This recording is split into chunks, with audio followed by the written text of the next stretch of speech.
Welcome to BaseballGuys.com. I'm your host on Around the Horn, Ray Flowers. A player in Los Angeles has not been very happy this year, and his fantasy owners have also been displeased. Matt Kemp, widely thought of as one of the top 10, possibly top 5 options on draft day in 2010, has really failed to live up to expectations, and recently it's cost him playing time. Joe Torre has him out of the lineup on Tuesday for the 3rd straight day. Apparently there was a meeting between the two. Kemp offered a terse no comment when asked about it after the fact, but he is not in that starting lineup for the 3rd straight game for the Dodgers. Why? Well, over the past 3 weeks he's batting .161, obviously not a good number. For the season his average is down to .258. His on-base percentage is .316. He's got 10 steals. He's been caught stealing 10 times. The bottom line is Matt Kemp hasn't been very much better than the league average batter, and you could even make the argument that he's been worse than that. We'll have to expect him, he's got so much talent, we'll have to expect him to turn around, to use this as motivation, to really have a strong second half of the season. But to this point, those people that spend a first-round draft pick on Matt Kemp, they've got to be a little disappointed. Buster Posey is another player who's out of the lineup with the Giants. He's been out now for 2 straight games out of that starting lineup. Now, what's the problem with Posey? Well, he started off very hot. He was on fire for the Giants. In fact, he only got hitting for about the first 10 days he was with the club. But since then, he's really started to struggle at the dish. He's barely hitting over 200 the past 3 weeks. In fact, he's only got 2 extra base hits in that 3-week time period. He's really seemed to have lost his bearings a bit at the plate. Now there's a bit of a question of what the Giants are going to do. They've got Pablo Sandoval playing first. They've got Juan Uribe at 3rd base. They've got Benji Molina behind the plate. If those 3 veterans are effective, will the Giants consider sending Posey back to the minor leagues? Seemed a ludicrous thought 3 weeks ago, but after the struggles of the past 3 weeks, it's something all of us are going to have to consider.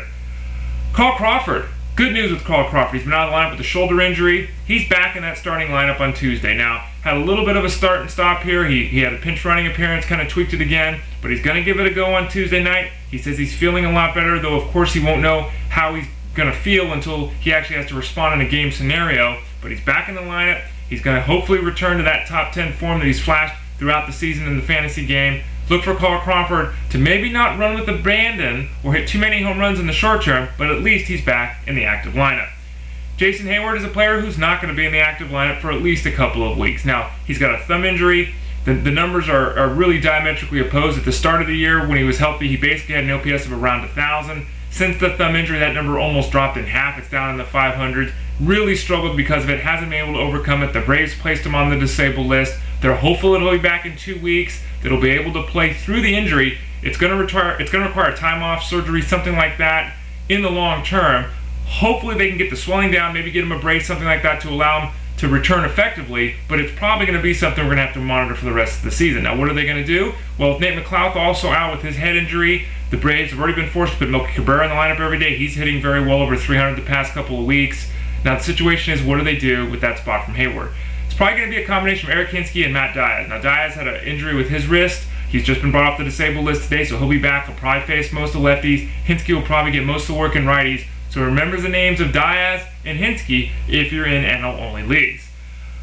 Chase Utley, Placido Polanco, 2 of the mainstays of the Phillies lineup, 2 guys that are going on the disabled list. This is terrible news, obviously, for the Phillies. First off, we've got Polanco. He's got an elbow issue. He's received medication. He's had cortisone shots. They're not really sure what the problem is with that elbow of his, but they've decided to place him on the disabled list, continue to run tests, going to have an MRI. Hopefully they can determine why it is that arm still is giving him problems. Obviously, the bigger concern is Chase Utley. He's out of the lineup for at least 2 weeks. He's got an injured thumb. Now, it's not the knee that we've heard about lately. It's the thumb he injured the other night. There's a strained ulnar collateral ligament. At least that's the initial diagnosis. He's going to go for further tests and see a hand specialist. The hope being he won't need surgery. If he does need surgery, this can be a 2-3, possibly potentially season-ending issue. So let's hope that's not the case. Hopefully, Utley's a tough guy. He's a top 10 performer, the top second baseman going. Hopefully, he'll be back in the lineup for the Phillies and his fantasy owners when that 2-week time period is up. And then finally, another bit of bad news. Joel Zumaya, the 98 to 101 mile an hour flamethrower out of the Tigers bullpen, suffered a serious injury. He's going to miss the remainder of the season. They're hopeful at this point he won't require surgery on that elbow, but he has a non-displaced fracture of the olisceron bone, which is basically kind of at the tip of the elbow there. It's a really horrific looking injury. He was very pained when it occurred. He anticipates, again, about a 4-month time period with no surgery and a return in the 2011 season. We'll just have to keep our fingers crossed that when he does, he's still throwing that high 90s heat. I'm Ray Flowers. It's Around the Horn here at BaseballGuys.com. Don't forget to join me here every day, and as well at Twitter.com/BaseballGuys for your 24-hour-a-day fantasy baseball information.